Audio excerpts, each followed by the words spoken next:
भजन करणाऱ्याला इंद्रप्रस्थाची तर होतीच, पण हस्तिनापूरची पण गादी भजन करणाऱ्याला द्यायची होती.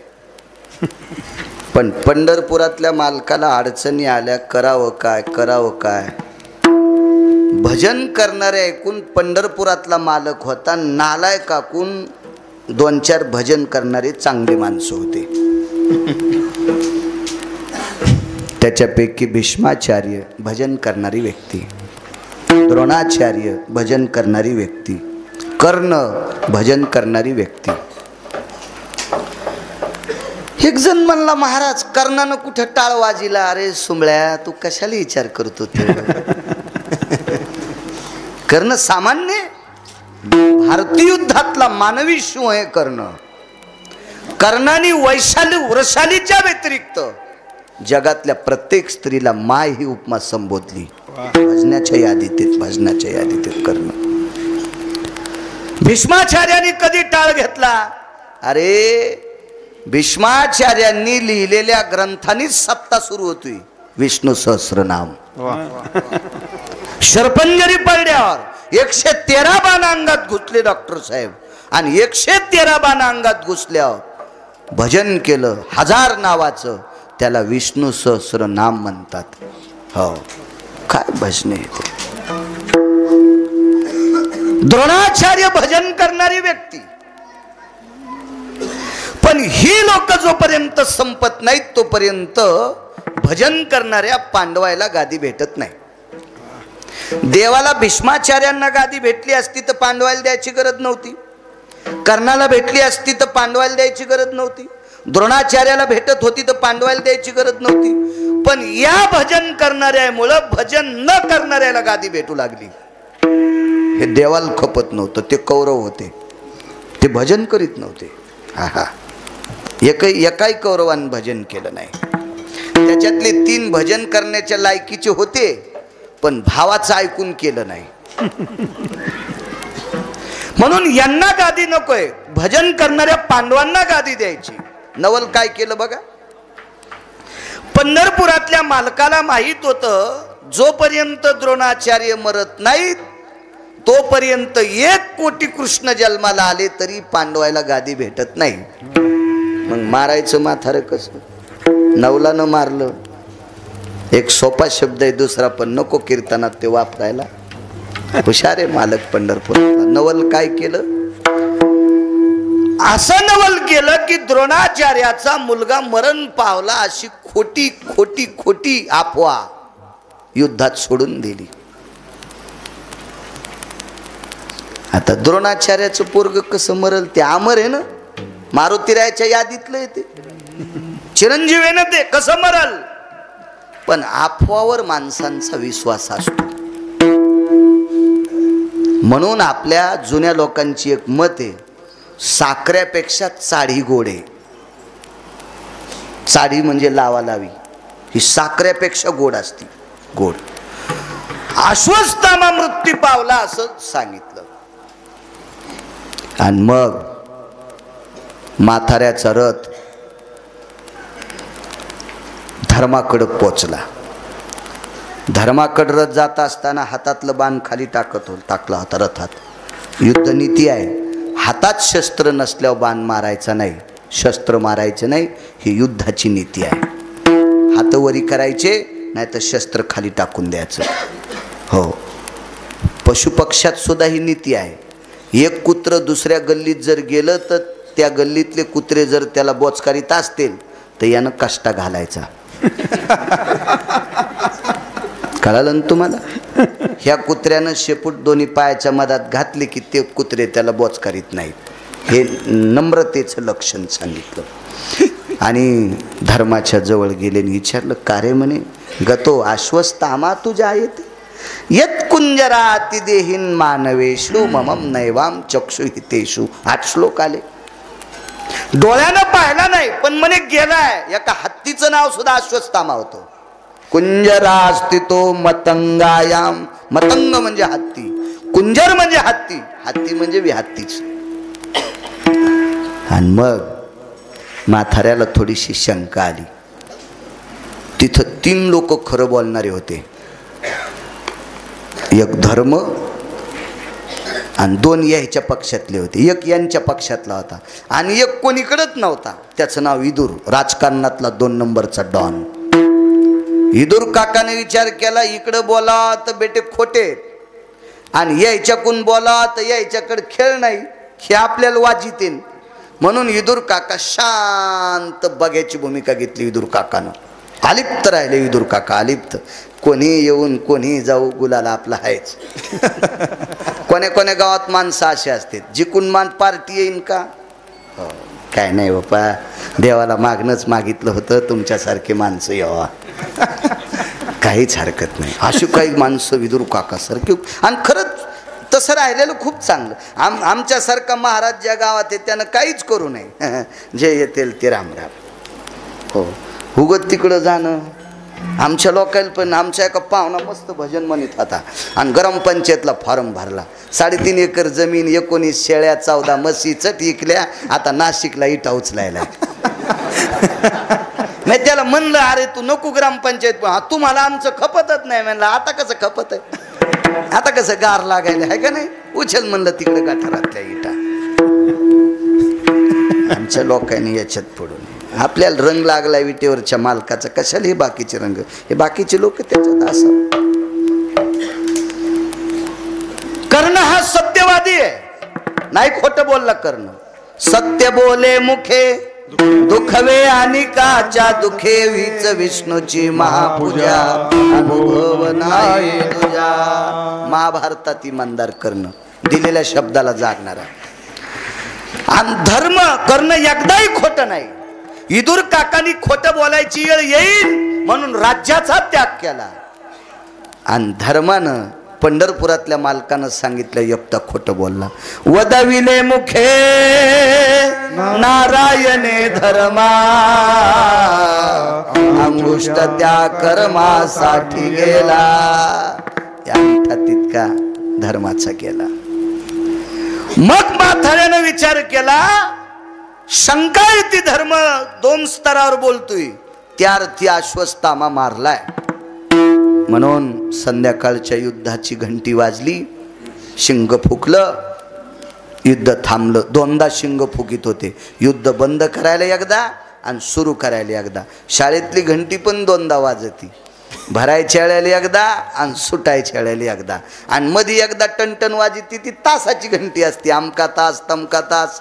पण ती सुटायची घंटी टनटन टनटन टनटन वाजली की मग पोरं आपले दप्तर घेऊन पळते. युद्ध सुटायची घंटा वाजल्याबरोबर द्रोणाचार्य कृष्णाकडे गेले, पंढरपुरातल्या मालकाकडे. नवल सांगतोय, प्रभू माझा अश्वत्थामा नावाचा पुत्र मारलाय, मला यमाकडे जाऊन यायचंय. आता युद्ध सुटलं, पोरग बघाव ना, यमाकडे कशाला जायचं. पण काय खेळ करताय तू त्या पंढरपुरातल्या मालकाला, त्याच्यासारखा खेळ जगात कोणाला नाही करता आला. आणि म्हाताऱ्यानं सांगितलं मला वरी जायचं. इतकं अस्त्रविद्येत पारंगत म्हातारं. अर्जुनाला धनुर्धारी कोणी केलं असेल तर द्रोणाचार्याने केलं. द्रोणाचार्यापासून विद्येचा खेळ, ही सर्व विद्या पारंगत, विश्वातला 2 नंबरचा माणूस, शब्दवेदी विद्येतला, एवढे मोठे अधिकारी व्यक्ती. आणि प्रभूला सांगितलं मला वरी जायचं. तर प्रभूनं सांगितलं शरीर घेऊन जाता येत नाही म्हणे, आत्मा घेऊन जाणार. मग शरीर शिबिरात झोपवलं, म्हणजे रावटीत. तर भगवान किती नाटक करतात. पण माझे सेवक ठेवू का तुमच्याकडं? नाही म्हणले, माझे माझे आहेत ना. मग यायचे सेवक ठुले. आणि पंढरपुरातल्या मालकानं निद्रास्त्र सोडलं. रातच्या आधीच झोप आणि त्याच्यात निद्रास्त्र, हे सारे झोपले. आणि द्रौपदीच्या भावाला सांगितलं तुझा भाऊ या म्हाताऱ्यानं मारलेला एक. द्रौपदीला भाऊ 2 होते, एकाचं नाव सांगता येईल का? दोन्हीपैकी किती भागवत ऐकिले? दोघायचं नका सांगू, एकाचं तरी. दृष्टद्युम्न. दुसरा कोण होता ते घरी गेल्यावर बघा, गुत्त थोडंच घेतलंय. तुम्ही पाठांतर करत जा, म्हणजे आमचे नीट कीर्तन सांगतील. विठाला विठाला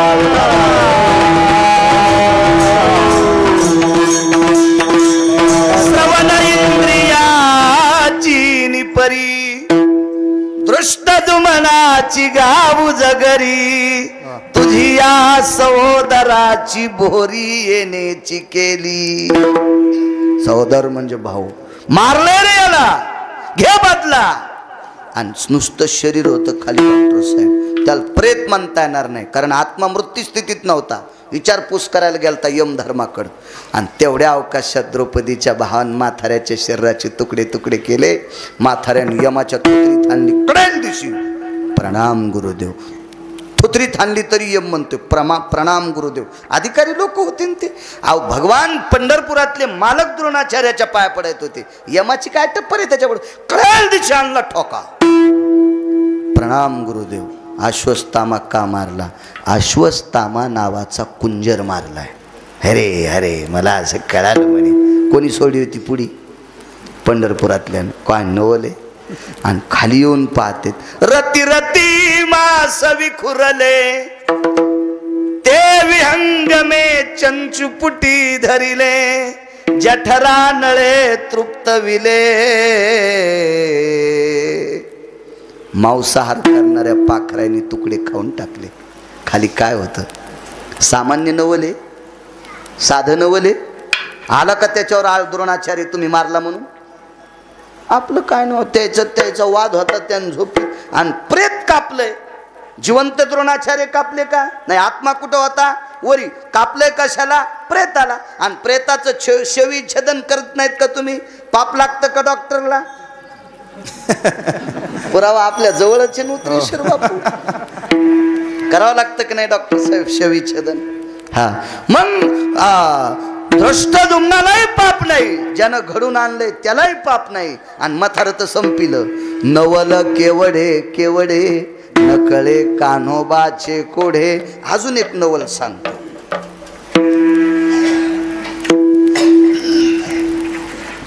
मुरली अण्णा, युद्धात एका नालायकानं एका पवित्र लेकराला लाथ आणली. तो पवित्र लेकरू होतं अभिमन्यू. लात मारली, लात. हा नालायक कोण? नियमानं आत्ते मामा होता. आत्ते मामा होता तो. आत्ते मामा. त्याला बहीण दिलेली होती दुर्योधनाची. हो. आणि युद्धात लात मारली. त्याचे वडील अर्जुन, त्याचा सख्खा मामा पंढरपुरातला. काय मामा असं ना डॉक्टर साहेब? पंढरपुरातला मामा आहे त्याचा. जगाचा बाप. त्याच्या कृपेशिवाय आपल्या तुरी वाळतच नाहीत. त्याची कृपा झाली की आत्ताही आपल्या तुरीला फुलं लागतील. संध्याकाळी पाऊस काला झाला की मंदिरातल्या मालकाने ढग हलवावा. साऱ्या माळाच्या तुरी अशा पिवळ्या अड्डळ होणार फुलानं. पण त्याची कृपा झाली. इतकी ज्याच्या सत्ता आहे तो मामा आहे अभिमन्यूचा. आणि त्या मामानं भेट घेतली म्हणजे मला 3.5 तासाचं आयुष्य द्या. नवल सांगतोय.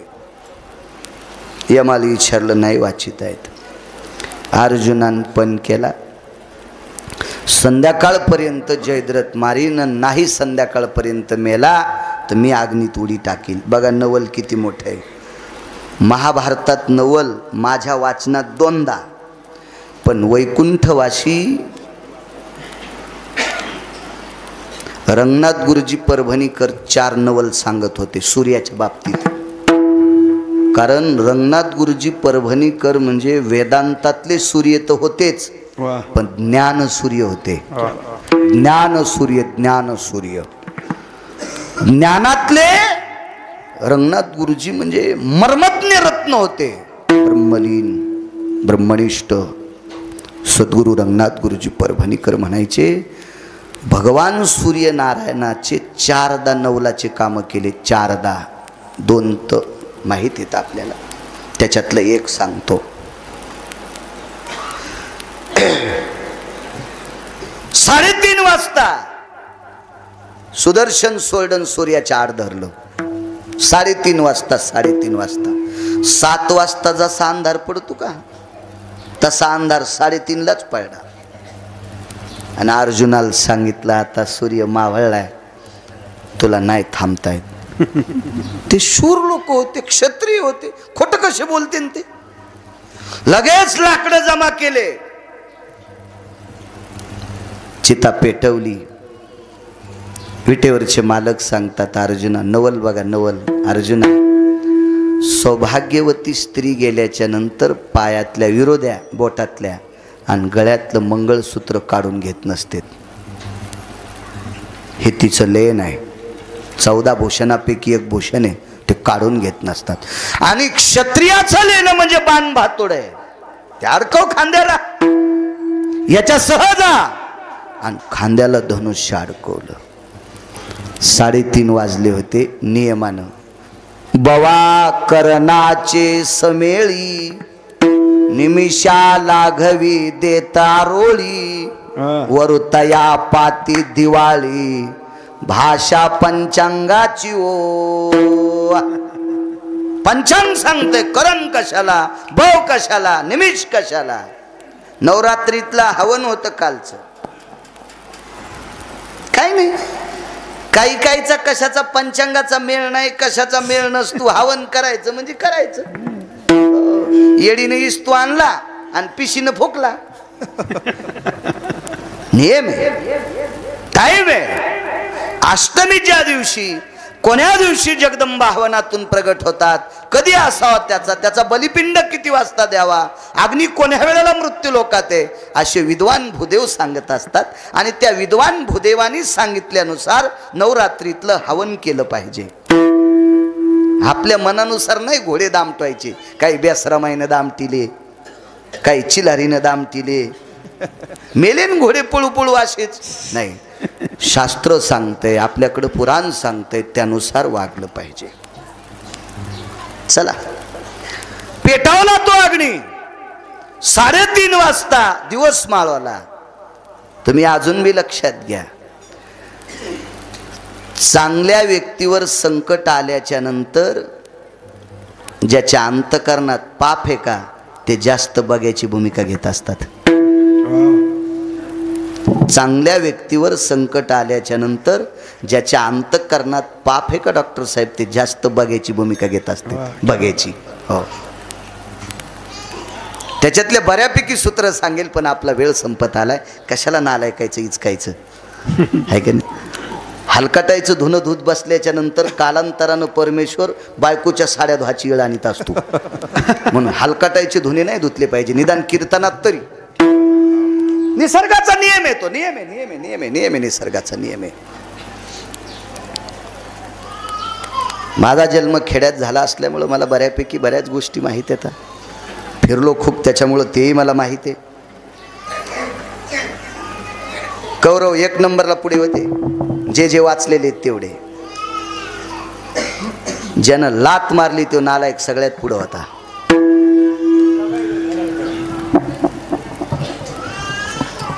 अपराधाची बोरी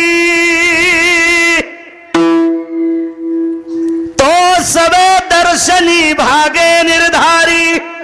ज्यानं अपराध केलाय का, दर्शनी भाग म्हणजे पुढं होता, सगळ्यात पुढं, सगळ्यात पुढं. मालक काय चतुरे नवल. तोंडातून वाक्य पडलं, पाहे पाजैद्र तू, तो गा प्रकाश दिवाकर कांतू. रविकांत आहे तो, रवी रवी रवी रवी. तो दिवाकर आहे, तो प्रकाश देवता आहे, तो भास्कर आहे. नयनीने भास्कर देखिला, डोळ्यान भास्कर सूर्य पाहिला. हा सूर्य आणि हा जयद्रथ. मग बाण सोडला. आता नवल बघा, आता नवल. 3:30 वाजता सूर्य मावळलाय, कोणी यानच आपल्याच्यान मावळ तू का. आमच्या पाहुण्याने 1 टरकभर पुस्तकं वाचले, 1 टरकभर पुस्तकं वाचले. आणि पंगत होती त्याच्याच पोरीची. संध्याकाळचं लग्न होतं आणि लग्न लागायच्या आधी जेवण होत असते. तर त्याला म्हणलं, लाईट गेली, एक काम करू, तू ट्रकभर पुस्तकं वाचिले ना, तर सूर्याला असं थांबेवर ही शेवटची पंगत होस तर असं बोट लावतो या पुस्तकाच्या ताकदीनं. ट्रकभर पुस्तकं वाचिले ना. ते म्हणलं, आपल्या पुस्तकात हे नाही मेळ बसत. म्हणलं मग काय हरकत नाही, तू गेल्यावर तुला याच्यातच फुकू. हे भांगारे पुस्तकं काय कामाचे आहे का नाही. काय लायकी का ते भांगारी पुस्तकं वाचून काय अभ्यास होणार आहे आपला? चांगलं वाची जा. सूर्य तर थांबलाच, जयद्रथ दाखिला आणि सूर्य दाखिला आहे. पण बाण मारता मारता कानात एक वाक्य सांगितलं, नवल सांगायलो नवल, तू जयद्रथ मारला तरी मरतू. तू जयद्रथ कोड आहे, तू जयद्रथ मारला तरी मरतू आणि नाही मारला तरी मरतू. कोण सांगायला माहिती आहे? पंढरपुरातला मालक. तर अर्जुन म्हणला, प्रभू मारल्यावर कसा मरण? मी पण काय केला, दिवस माळेपर्यंत जयद्रथ मारीन, नाही मारला तर मी अग्निकाष्ट भक्षण करीन, अग्नीत उडी टाकीन. पण 3:30 वाजलेत ना, सूर्य दिसायला ना, आता मारल्या मी कसा मरीन? ऐक रे बाबा, ऐक, जरशी दम धर. होटपोळतेन शिजूस तर दम खातेत पण न्यूज तर थांबत नाहीत. जिबीला चटका बसंदारस थांब ना अर्जुना. कसा मरेल ऐक. याच्या वडिलांनी तपश्चर्या केली, त्याचं नाव होतं ऊर्ध्वश्रवा. नवल सांगतोय ऊर्ध्वश्रवा. त्यानं अशी तपश्चर्या केली ती की माझ्या मुलाचं डोकं कापून जो कोणी जमिनीवर टाकील त्याच्या शरीराचे 1000 तुकडे होतील. आणि वरदान असतो तथास्तु. ऊर्ध्वश्रवाला वरदान प्राप्त झालं. ते सांगत असे नारायण, ऐके पार्था माझे वचन. नारायण सांगत होते, पार्था हे अर्जुना, हे किरीटी, ऐक ऐक. हे पृथकी सुता, पृथकी म्हणजे कुंती. हे अर्जुना, याच्या बाबांनी वरदान मागून घेतलंय, याचं डोकं कापून जो कोणी जमिनीवर टाकेल त्याच्या शरीराचे 1000 तुकडे होणार. तू याला मारून याचं डोकं जमिनीवर पडणार, मग तू मरणार. आणि तू जर याला नाही मारलंस तर सूर्य मावळल्यावर तू अग्नीत उडी टाकून मरणार. मग कसं करायचं प्रभू? सत्यलोकाची हे स्थळी. सत्यलोक म्हणजे ब्रह्मदेवाचं अधिष्ठान. तिथे वृद्धश्रवा अजूनही तपश्चर्या करत आहे. असा बाण मार की बाणानं डोकं असं उडालं पाहिजे, ते कोण्याच जमिनीवर न पडता त्याच्या बापाच्या मांडीवर पडावा. बाण हाणणारही कसं सांगणारा असू द्या हो, पण हाणणाराचे बी नेमकंच असं. असा बाण मारला की जयद्रथाचं डोकं तुटून वृद्धश्रवा नावाचा त्याचा बाप त्याच्या मांडीवर डोकं पडलं. आणि म्हाताऱ्यानं डोळे उघडेच नाही. तपश्चर्या करता करता कोण आपल्या मांडीवर दगड टाकलाय म्हणून उचलून खाली टाकलं. डोकं तुटल्यामुळं पोट्ट मेलं. आणि पोराचं डोकं मांडीहून जमिनीवर बापान टाकल्यामुळं बापही मेला. एकाच दगडात 2 मेले. याला म्हणतात नवल केवडे केवडे, नकळे कानोबाचे कोडे. बलराम दादानं सोयरी केली रुक्मिणी आई, आमच्या सुभद्रा आई साहेबाची. सुभद्रा आई साहेब द्याल्या दुर्योधनाला. दुर्योधना माहिती ना? दुर्योधनाला. दुर्योधन 9 गोष्टीनं नालायक होता. एक गोष्ट 9 पैकी अशी होती, लग्न करण्याच्या लायकीचा नव्हता. एक मी नाही सांगत, पुराण सांगते. मी का तिथला सरपंच होतो का महाभारतातला? मी वाचून सांगतोय. पाहून ग्रंथ करावे कीर्तन. ग्रंथ बघायचे मग कीर्तन. लग्न करण्याच्या लायकीचा मुद्देता पुरुषार्थहीन दुर्योधन होता. बाकीच्या 8 गोष्टी घरी गेल्यावर सांगतो. दुसरी गोष्ट, दुर्योधन विद्वान असून दुसऱ्याचा ऐकत होता. म्हणून दुर्योधन प्रपंच कडीला नेण्याच्या लायकीचा नव्हता. दुर्योधन पापी नव्हता. दुर्योधनाला पाप करायला लागलं. एका चिरंजीवानं त्याचं नाव होतं अश्वत्थामा. संगतीमुळे दुर्योधन मातीत गेला. हेव्हा परमेश्वरानं आपल्याला डोकं दिलंय. नालायक माणसं आपल्याला काही जरी सांगत असतील तर आपण मूर्खाचं ऐकू नये, याला विद्वान म्हणत असतात. आमच्या इथं एका बैलाला कासरा खाचा नाद होता. तो कासरा खात होता आणि दुसऱ्याची मका खाऊन येत होता. तो माणूस गडी पाठवून आम्हाला शिव्या देत होता. मी गड्याला सांगितलं आपला बैल तिथे गेला नाही पाहिजे. यानं जो बैल कासरा खात होता त्याला साखळी लावली. जो बैल कासरा खात होता त्याला साखळी लावली. ह्या नालायक बैलानं दुसऱ्याचा कासरा खाल्ला. याला तर खाता येत नव्हता. पिस्तोल्याला बंदुक्यानं पिस्तोल्याचा कासरा खाल्ला आणि पिस्तोल्या दुसऱ्याची मक्का खायला गेला. पाठ फुटूस तर खपके खाल्ले. मला असं वाटतंय एका नालायक बैलाच्या चांगल्या बैलानं नादी लागायला नाही पाहिजे.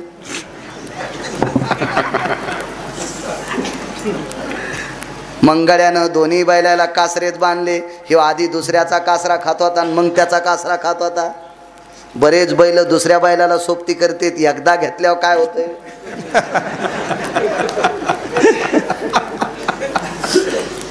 बडीशोप म्हणालो मी, सुपारी म्हणालो मी. तुम्ही कीर्तनात असं काही बी नका नांगाव घेत जाऊ.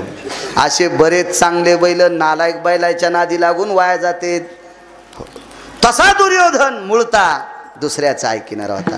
परयम श्रवणेंद्रियेषु यम यत् प्रपंचोति नैवानां स्थिरत्वाति जायते. म्हणून आपल्या सोप्या भाषात तशा माणसाला कच्च्या कानाचा किंवा फुटक्या कानाचा माणूस म्हणतात. हे दुसऱ्याचं ऐकून वागतय त्याला कच्च्या कानाचा माणूस म्हणतात. 9 गोष्टीनं मूर्ख होता. अशा दुर्योधनाला दिली. त्याच्यातल्या 9 पैकी एक दोष सांगतो. अल्पायुष्य होते. तिसरं सांगू दुर्गुण. अल्पायुष्य होते. 100ला 100 पोरं बापाच्या देखता मरणार होते. असा शाप मागच्या 14व्या जन्मात धृतराष्ट्राला एका सर्पिणीनं दिलता. म्हणून 100ला 100 पुत्र मरणार. त्याच्यापैकी दुर्योधन मरणार. आपल्या बहिणीला बुक्का लागणार. हे पंढरपुरातल्या मालकाच्या लक्षात आलतं. म्हणून सोयरीक जर मोडून अर्जुनाला द्यावा तरी भांडण. सोयरीक मोडून अर्जुनाला द्यावा तरी भांडण. मग अर्जुनाला भगवे कपडे घातले, त्याला संन्याशी केलं, सुभद्रेचं हरण केलं. तिकडंच तदेव लग्नं सदिनं तदेव ताराबलं चंद्रबलं तदेव दैव बलं लाभस्ते श्याम जयस्ते श्याम कुतस्ते श्याम. तिकडंच आली नवरदेव नवरी पाय पडायला. मग बलराम दादा म्हणले अर्जुना महाराजाला विचारा. सुभद्रा म्हणली ते नालायक महाराज गावात येऊ द्यायला नव्हता पाहिजे. तो महाराज नसून अर्जुनच होता. तो संन्यासी होऊन जनी चोरोनी नेली माझी भगिनी. आळंदीतले मालक सांगतात अर्जुनाला खोटा संन्यासी केलं आणि दुर्योधनाला सुभद्रा दिल्या विधवा होणार हे देवाच्या माहीत होतं.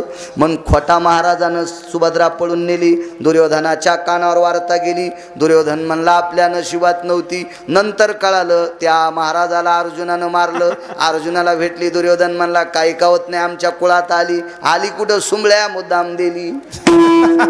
तुला कळूच दिलं नाही. याचं नाव नवल. नवल केवडे केवडे नकळे कानोबाचे कोढे विढोबार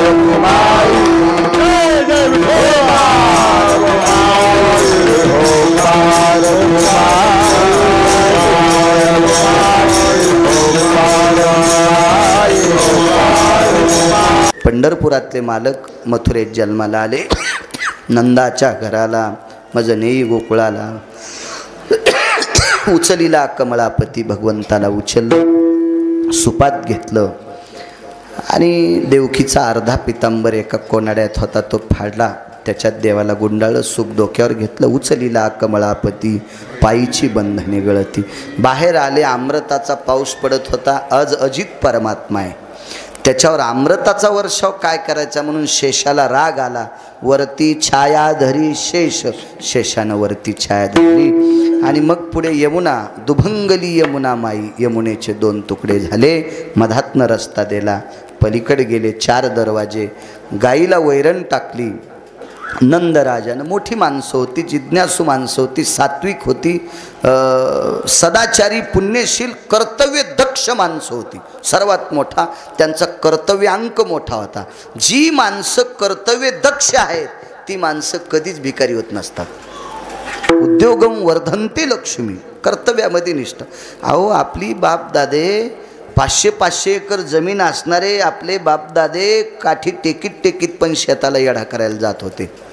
आणि 2 एकर जमीन 10.5 दात घाशी तू त्या पॅन्टीच्या द्वाऱ्या लोंबलेल्या काय हे याच्यापेक्षा पिसाळलेलं कुत्रं बरं. इकून दात घासायला दुसऱ्याच्या दारात काय थुकत चालला. आणि जमीन 2 एकर. बायको 7 भाईच्या मिरच्या तोडायली आणि तू 10.5 दात घाशी. तू सुंबळ्या कशी पप्याची माय जगीशीन. इथं उद्योगाला किंमत आहे. माणसानं सात्विक व्यवसाय करून कमवलेले पैसे म्हणजे पुरुषार्थ आहे. पुरुषार्थ सांगितला, अर्थ नावाचा पुरुषार्थ आहे. सात्विक ते जोडून या धन उत्तम व्यवहार आहे, पुरुषार्थ आहे, पुरुषार्थ आहे. जुनी माणसं पहा, ज्याच्याकडे 9 लाख गायी होत्या ते गाईला वैरण टाकायला उठले. वेलेल्या गाईला, कामाच्या बैलाला. गडी पुन्हा एकदा वैरण टाकीत होते 1-1.5 वाजता. बैल उठवायचे, वैरण सांबरी करायची, जरशी वैरण पुन्हा टाकायची शेंड्याकडनं. रात्रीच्या वेळेला सकाळून सुरुवातीला वैरण बुडाकून टाकीत होते. वाक्य नीट आहे का गड्याचं शहाण्या?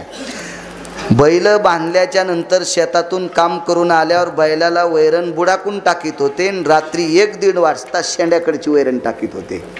म्हणजे गडी शिकलेली जरी नसतील तरी त्यांचा विवेक गोड होता, विवेक गोड होता, विवेक होता. आताच्या याला तर करळ कळणं, शेव कळणं, तिफणीचा कळवा कळणं, याला साव किती असावा, सोयाबीनला बाजऱ्याला साव किती असावा, तूर किती सावावर पेरावा, काही मिळच नाही. किती दाट पेरावा, किती पातळ पेरावा, काहीच नाही. तुरील निघताही ना अशी पेरली. झाडण्या पण नाही झाल्या कोठा झाडायला. झाडण्या करायला बी चांगली अंगठ्यावानी झाडण्या लागत्यात. तो निबरडक काढ्या आणि पेटून द्यावा तर भुरकून.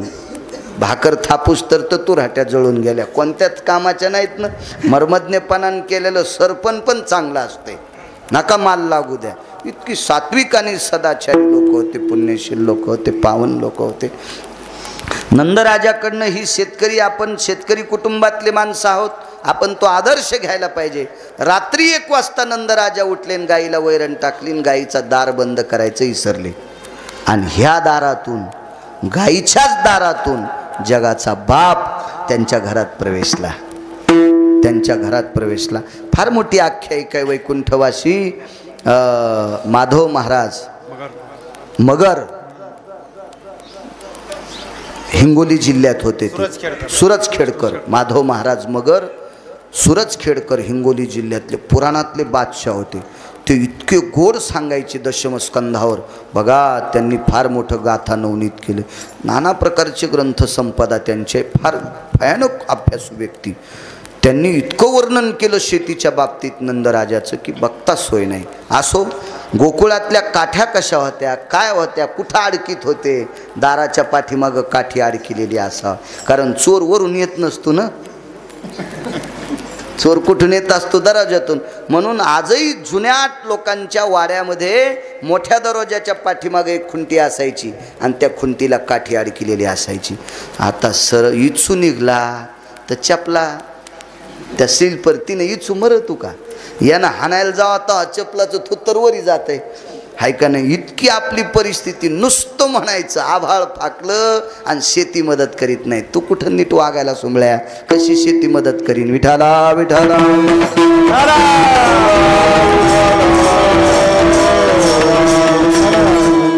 मदत करू न करू, पण पवित्र सुदिन हा दसरा आहे.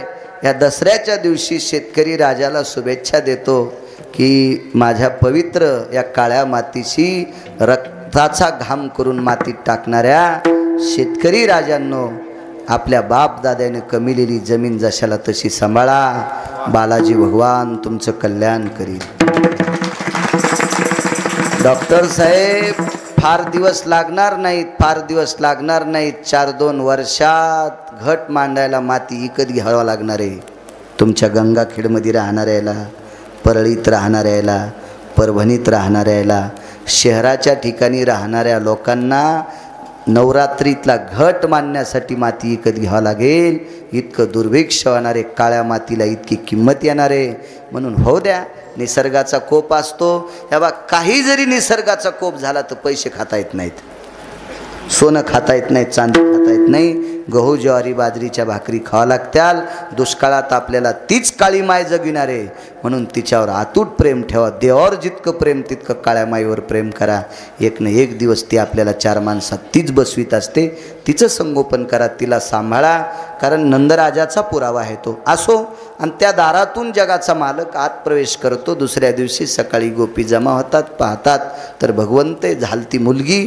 फिरविले दोन्ही कन्या आणि चक्रपाणी. पोरगी झालतीन पोरग कस काय, हेही आश्चर्याचा झटका. देवानंच फिरिले ते दोन्ही. बघता बघता काय सर्व आनंदी आनंद, गवळणी त्या तोंडा भुललिया. सर्व गोकुळात आनंद, एवढा आनंद, दिशा आनंदित झाल्या, जमीन आनंदित झाली, वाटेल गोपी आबाल वृद्ध सगळेजण आनंदी झाले. भगवान रांगू लागले, रांगता रांगता चलू लागले. गवळणींना नाना प्रकारचं आनंदाचं सौख्याचं स्थित भरतं दिलं. गवळ्यांना सुख दिलं. गोपींच्या सोबत रासक्रीडा केली. नाना 11 वर्ष 53 दिवस झाले. 11 वर्ष 53वा दिवस उजाळला. 11 वर्ष 53वा दिवस उजाळला. आणि त्या दिवशी आकृन नावाची व्यक्ती जगाच्या मालकाला नेण्यासाठी आली. गोकुळात 11 वर्ष 53 दिवस राहिले. त्याच्या अलीकडचा मुद्दा सांगतो. एके दिवशी आईसाहेबांना सांगितलं, कृष्णा आता तू मोठा झालास, आता तू रिकामं बसून खायचं नाही. आता जाई राना सवे घेऊन गोधना, तू काहीतरी काम करायचे. अर्थशास्त्राचं नीतिमूल्य मोठ्या माणसाच्या मुखारविंदातून ऐकलेलं वाक्य सांगतो डॉक्टर साहेब. शिक्षणाचा काळ संपल्याच्या नंतर, शिक्षणाचा अभ्यासाचा काळ संपल्याच्या नंतर त्याच्या पुढचा 40 ते 45 वर्षापर्यंत आपल्याला लागतंय त्याच्या 8 पटीनं कमीलं पाहिजे. तो संसारातल्या लोकांसाठी पोषक असतो. म्हणजे 20 ते 22 वर्षाच्या नंतरचं वय काम करण्याचं असते. आणि या काळात जर 10 रुपयाची भाकरी खात असेल तर 80 रुपये संध्याकाळच्याला त्यानं घरी आणले पाहिजे. तो कुटुंब व्यवस्थेतल्या लायकीचा आहे. 40 रुपयाचं खात असेल आणि रुपया जर कमीत नसेल तर घरातल्या लोकायला लवकर भिकाला लावणारा तो हरामखोर असतो. व्यसनी माणसापेक्षा आळशी माणसं देशाला घातक असतात. व्यसनी माणसापेक्षा आळशी माणसं कुटुंबाला घातक असतात. 5 लोकांना काम करावा आणि एका आळशानं नालायकपणा करावा, अख्खं घर मातीत जात असते, अख्खं घर. म्हणून उद्योगंवर धनते लक्ष्मी, काम करणाऱ्या माणसाला सर्वात मोठी किंमत आहे. आईसाहेबांना सांगितलं, कृष्णा आता तू घरी बसायच्या लायकीचा नाहीस, आता तू मोठा झालास. आता जाई राना सवे घेऊन गोधना. गाई वासर सर्वांना कथा ज्ञान प्रचलित आहे. सर्व एकत्रित बसले. बिभ्रतम वेन शृंगायाम प्रसाद रस्तुम कवलायाम व्याधि निरसन हितार्थायाम प्रसाद रस्तु तज्जायते. गोपाल कृष्ण भगवान की ज्ञानेश्वर माऊली.